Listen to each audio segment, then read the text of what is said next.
Hello friends, welcome for the new session on pledge. आज हम करने वाले हैं कोडिंग डिकोडिंग। ये लॉजिकल रीजनिंग का ऐसा टॉपिक है जिसको हम कह सकते हैं मसाला। जैसे सब्जी मसाले के बिना अधूरी है, वैसे ही लॉजिकल रीजनिंग कोडिंग डिकोडिंग के बिना अधूरी है। नमक एक स्पेशल चीज है जो हमने थोड़े समय पहले देखी थी, बट ये बाकी मसाले हैं जो कोडिंग डिकोडिंग बनाते हैं।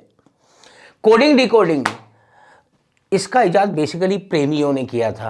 अपने पिताजी माताजी से छुप छुप के जो प्रेम पत्र लिखते थे उसमें कोडिंग की भाषा लिखते थे। आजा मेरी गाड़ी में बैठ जा, ये उनका कोड होता था। कुछ आजा शाम होने आई, ये भी कुछ कोड होता था, जबकि है गाना।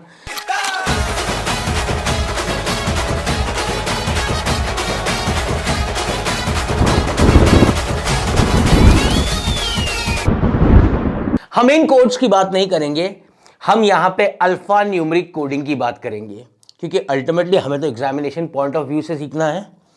कोडिंग डिकोडिंग में क्या होता है, हमारे नॉर्मली इंग्लिश के वर्ड या इंग्लिश के अल्फाबेट्स को कोड्स में कन्वर्ट कर दिया जाता है, कोई दूसरे वर्ड या कोई दूसरे सेंटेंस में लिख दिया जाता है, और उस कोडिंग की भाषा को समझने के लिए आपको एक या दो एग्जाम्पल दिए जाते हैं। उन एग्जाम्पल से आप उसका लॉजिक पहचानिए और उसके बाद उस सवाल को सॉल्व कीजिए। तो चलिए इस जर्नी की शुरुआत करते हैं हम कोडिंग डिकोडिंग, जहां पे मैं आपको टाइप्स ऑफ क्वेश्चन के साथ साथ बेसिक ट्रिक्स बताऊंगा जिससे आप इस टॉपिक के क्वेश्चन बड़े आराम से सॉल्व कर पाएंगे। नाउ आप अपनी स्क्रीन पे देख सकते हैं, मैंने अंग्रेजी के अल्फाबेट्स लिखे हुए हैं और मैंने एक पर्टिकुलर ऑर्डर में लिखे हुए हैं ये अल्फाबेट्स। आप देखिए ABCDM और फिर एन से मैंने उल्टे लिखे हुए हैं। इसके पीछे एक स्पेसिफिक रीजन है, और आप जब भी कोडिंग डिकोडिंग के सवाल करेंगे आप इसी ऑर्डर में लिखने वाले हैं, starting with A, ending with Z, first line ending with M and last line ending with N. ऐसा क्यों? M is the 13th alphabet of English alphabet series. There are total 26 alphabets, right? 26 alphabet होते हैं। 13वां M हो गया, 14वां N हुआ उसी के नीचे, और 14 से लेकर 26 तक Z तक हो जाते हैं। इनकी पोजीशन बहुत इंपॉर्टेंट। A पहला नंबर, B दूसरा नंबर। अब जैसे ही आप ये लिखते हैं, आपके लिए ये आसान हो जाता है कि मैं जैसे ही आपसे पूछता हूं P कौन से नंबर पे है, आप झट से बता देंगे, क्योंकि N 13 है, N 14 है, O 15 है, तो P 16 हो जाएगा। 4-5 अल्फाबेट रेफरेंस के लिए याद कर लीजिए, उससे सबकी पोजीशन बहुत आसानी से पता लग जाएगी। A is 1, I is 9, M is 13, P अभी मैंने बताया कौन सा नंबर है। P जल्दी बोलो, जल्दी बोलो, 16 number. Y is 25 and Z is 26, T is 20th alphabet. तो ये याद रख लोगे तो इसके आगे पीछे नंबर्स निकालना बहुत आसान हो जाएगा। अब ऐसा क्यों कि सर हमको उल्टा सीधा क्यों पढ़ा रहे हो आप? उल्टा सीधा किसी एक चीज को ध्यान में रख के ही पढ़ा रहा हूं मैं आपको। देखिए इसमें रिवर्स कोडिंग भी होती है। अब रिवर्स कोडिंग क्या होती है, ये क्या बला है, ये थोड़ी देर में सारी बलाएं दूर हो जाएंगी आपकी। पहले मैं बिल्कुल सरल सिंपल भाषा के क्वेश्चन से चालू करता हूं। तो चलिए कोडिंग डिकोडिंग के एग्जाम्पल्स से हम चालू करते हैं। 6-7 एग्जाम्पल्स हम करने वाले हैं जिसमें इसका बेसिक क्रक्स या जिस्ट आ जाएगा, जिससे आपको एग्जाम में कभी भी तकलीफ नहीं आएगी। हम अल्फाबेट कोडिंग भी करेंगे, हम वर्ड कोडिंग भी करेंगे, एंड हम सेंटेंस कोडिंग भी करेंगे। तो पूरा मसाला आज तैयार है, बस हमें छौका लगाना है। चलिए पहला एग्जाम्पल है आपके सामने वर्ड कोडिंग का। लेट्स से मैंने एक वर्ड लिया, दो इसका सीजन नहीं है बट ठीक है। The word is mango. सवाल का तरीका समझिए, एग्जाम में ऐसी भाषा होगी, in a certain language mango is coded as NZOFP,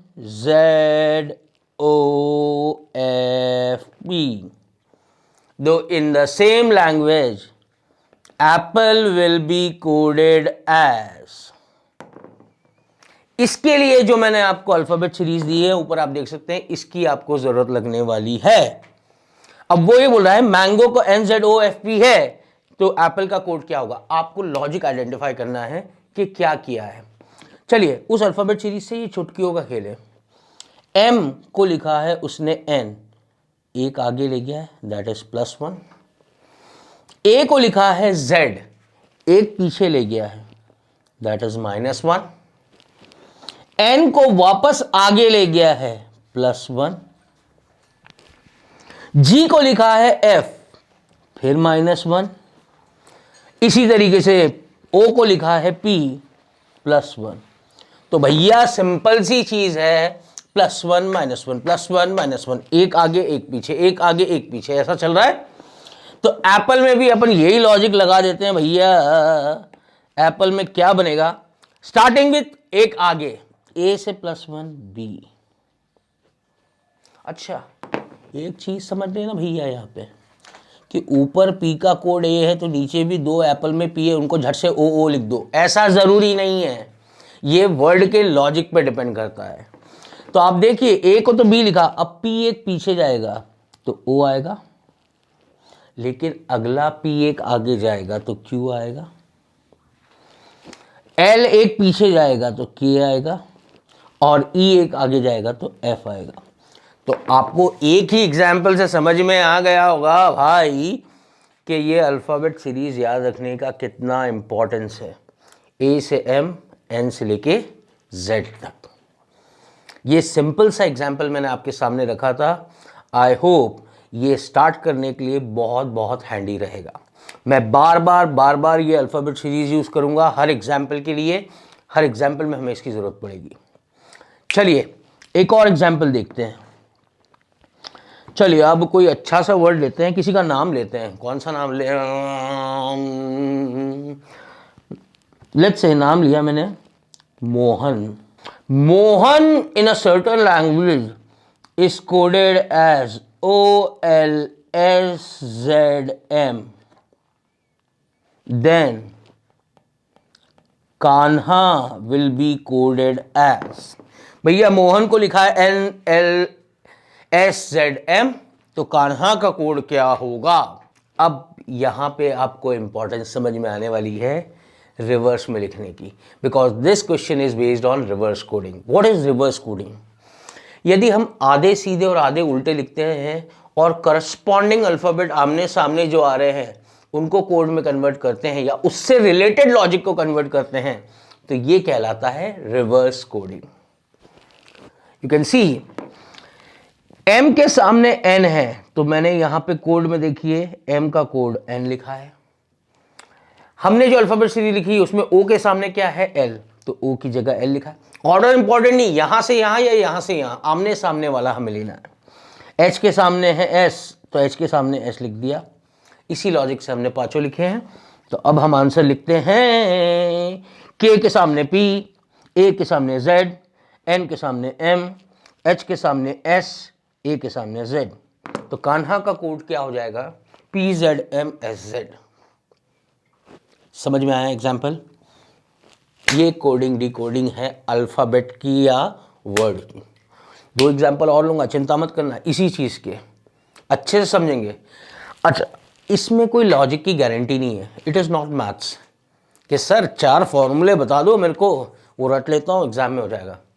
भाई ये तो एग्जामिनर के मूड पे डिपेंड करता है कि क्या कोड का लॉजिक बनाना चाहता है। वो चाहे तो टफ से टफ बना सकता है, इजी से इजी, बट हाँ नॉर्मली इतने ज़्यादा टफ नहीं बनाए जाते, और बहुत ज़्यादा टफ क्वेश्चन हो तो 2 या 3 एग्जाम्पल दिए जाते हैं उस कोडिंग को डिकोड करने के लिए, ताकि आप अच्छे से समझ सकें। तुम बहुत बदकिस्मत हो, उसकी बीवी से झगड़ा हुआ एग्जामिनर का और उसने तब पेपर सेट किया, तो फिर तो तुम्हारा कुछ नहीं हो सकता, ठीक है। फिर तो ऐसा बनाएगा कि तुम पता ही नहीं लगा पाओगे। बट नॉर्मली हम देखें तो मैनेजेबल रहता है यदि इस बेसिक लॉजिक पे आप वर्क करें तो that was basically reverse coding. अब एक एग्जांपल और रिवर्स कोडिंग का हम देखते हैं। यार कोई अच्छे वर्ड सुझाओ यार, मतलब नाम मोहन हो गया, अपन ने कर लिया, फ्रूट का नाम हो गया, अब किसका नाम ले, शहर का नाम लेते हैं। चलो लेट्स से मैंने शहर का नाम लिया बॉम्बे। अच्छा ये पुराना नाम ले रहा हूँ, मुंबई नहीं ले रहा हूँ, हाँ प्लीज़ पार्डन मी। ऐसा मत बोलना कि मुंबई बोलो बॉम्बे मत बोलो, ठीक है। चलता है एग्जाम्पल के लिए Bombay. The word Bombay is coded as Z K O A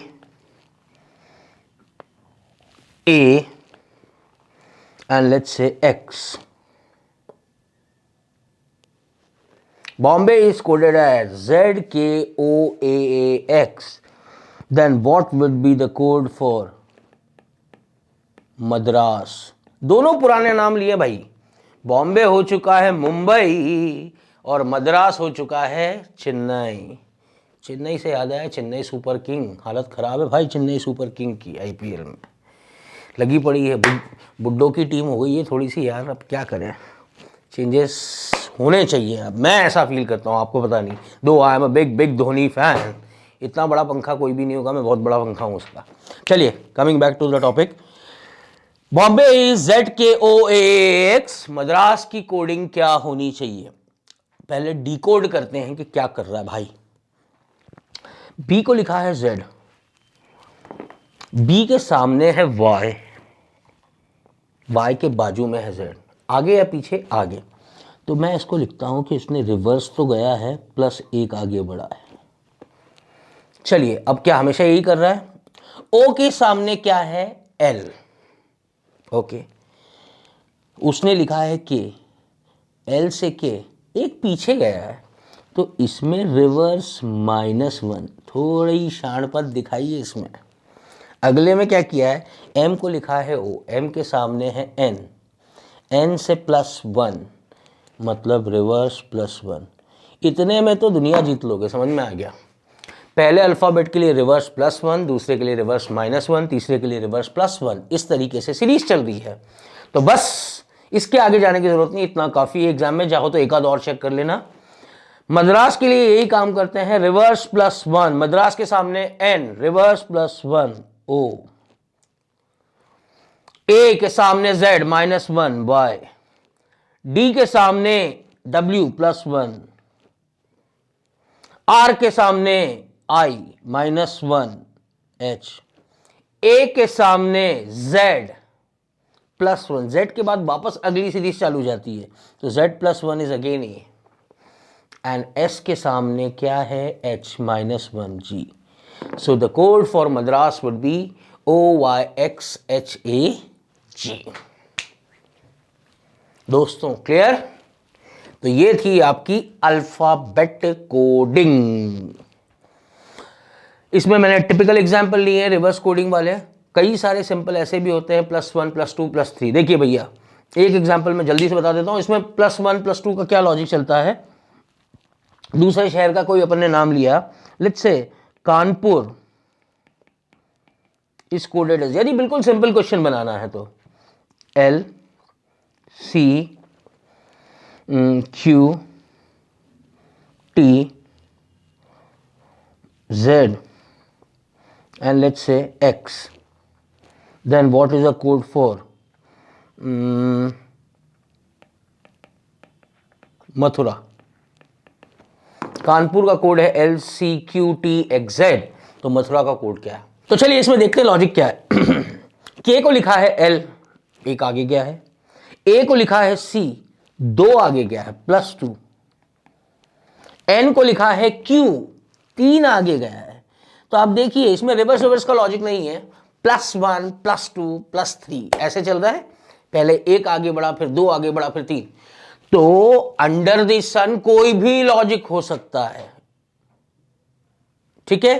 तो इसमें आपको हर चीज के लिए तैयार रहना है।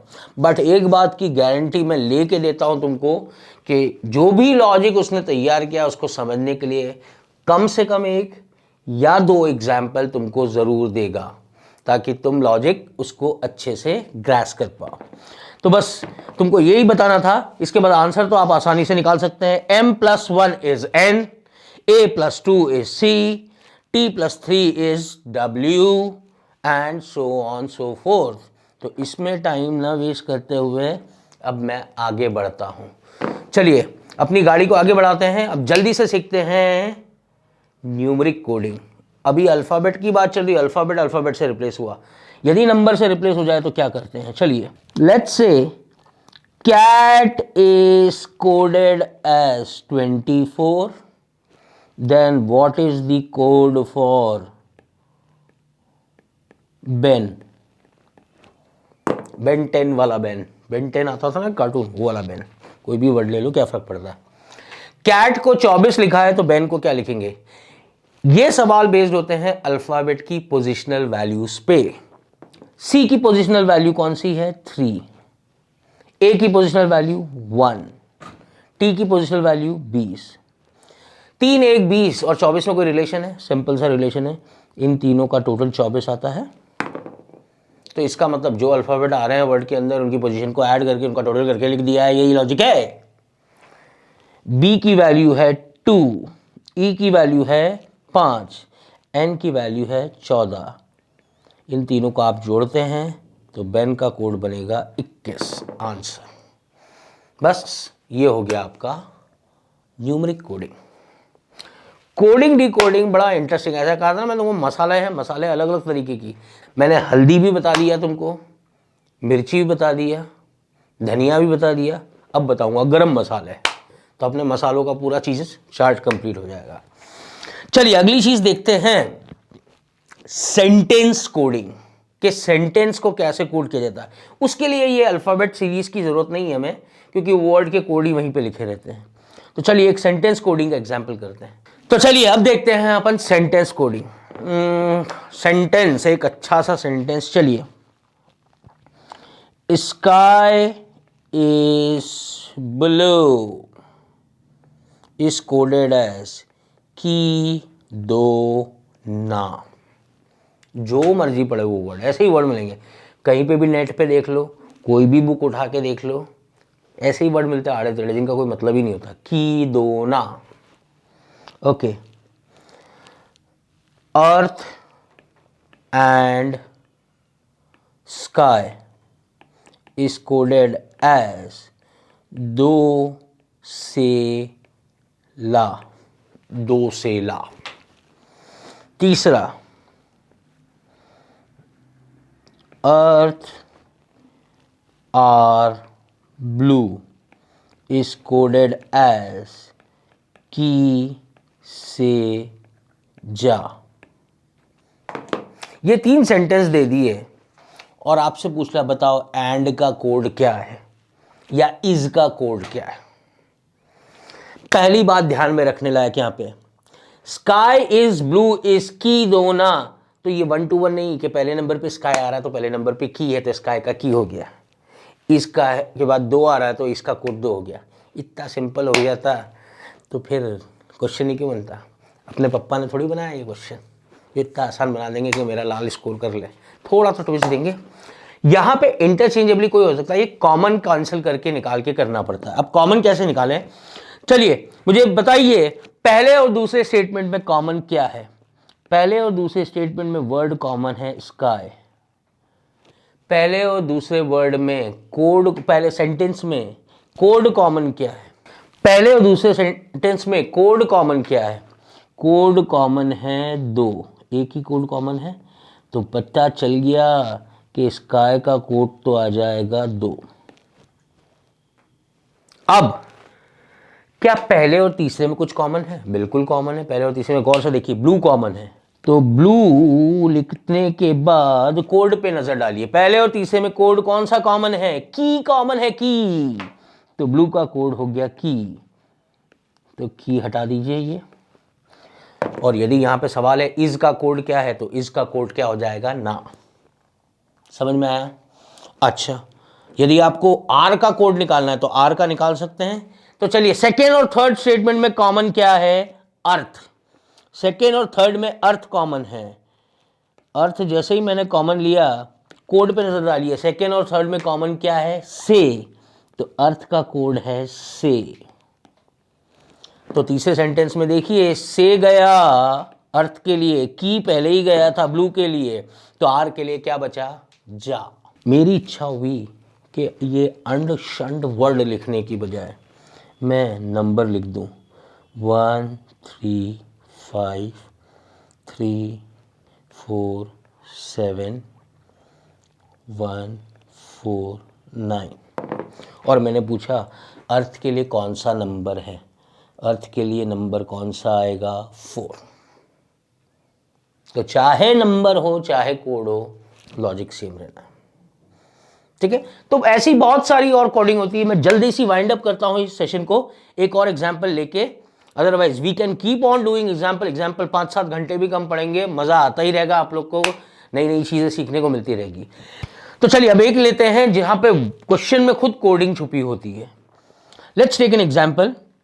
नाम ही लेते हैं, Sita is coded as 3529, Radha is coded as 19789. Then what is the code for Tina? Okay. अब देखिए सीता में ए के लिए 9 लिखा है, नीचे में राधा ए 2 बार आ रहा है, सेकेंड और फिफ्थ पोजीशन में दोनों जगह 9 लिखा है। इसका मतलब ही ये होता है कि ए के लिए कोड 9, ये सबसे सिंपल फॉर्म होता है कोडिंग का। तो ए के लिए 9, इसमें ऑप्शन एलिमिनेट करिए आप। सबसे पहले आपका आंसर ऐसा ऑप्शन होगा जिसके एंड में 9 आएगा। ओके, एन का कोड नहीं पता, मैंने एग्जाम्पल नहीं दिया यहाँ पे, वहाँ एग्जाम में दिया होगा, एन का भी एग्जाम्पल मिल जाएगा आपको कि एन का कोड क्या है, बट ठीक है। टी का पता है क्या? सीता में टी तीसरे नंबर पे आ रहा है 2, तो 2 आ जाएगा। आई कहीं पे आ रहा है? बिल्कुल आ रहा है, सीता में आ रहा है, 5वें नंबर पे, सेकेंड पोजीशन पे आ रहा है, सेकेंड पोजीशन पे आ रहा है, उसका नंबर है 5, तो 5 आएगा। एन के लिए सपोज कोई दूसरा एक बचा हुआ नंबर 6 होगा, तो कोड फॉर टीना हो जाएगा 2569, ऐसा कुछ आंसर होगा वहाँ पे। तो ये सबसे सिंपलेस्ट फॉर्म है, इसीलिए मैंने इस पर जोर नहीं दिया, एक एग्जाम्पल बता के आपको छोड़ रहा हूँ। सो ये था पूरा जस्ट कोडिंग डी कोडिंग का। जैसा कि मैंने कहा हर एग्जाम में मिलेगा, टॉपिक हम सब ऐसे ही पढ़ रहे हैं जो आपके हर एग्जाम में काम में आए, with the special reference to CA exam, right. तो चलिए इसको भी प्रैक्टिस कीजिए। सीए फाउंडेशन में this topic is club with number and alphabet series, जिसको हम ऑलरेडी देख चुके हैं, ठीक है। तो ये दोनों टॉपिक क्लब करके अपना पूरा एक चैप्टर बनता है या एक यूनिट बनती है। सो as I say, keep on practicing, keep on eating, अपनी सेहत का ध्यान रखिए और मुझे याद करते रहिए। अगले सेशन में फिर मिलता हूं नए एलआर के टॉपिक के साथ। तब तक आपका दोस्त, आपका हमसफर सैफ की तरफ से bye bye. Take very good care of yourself. हाँ, हेल्थ से कॉम्प्रोमाइज नहीं। चलिए मिलते हैं, बाय बाय, चाओ।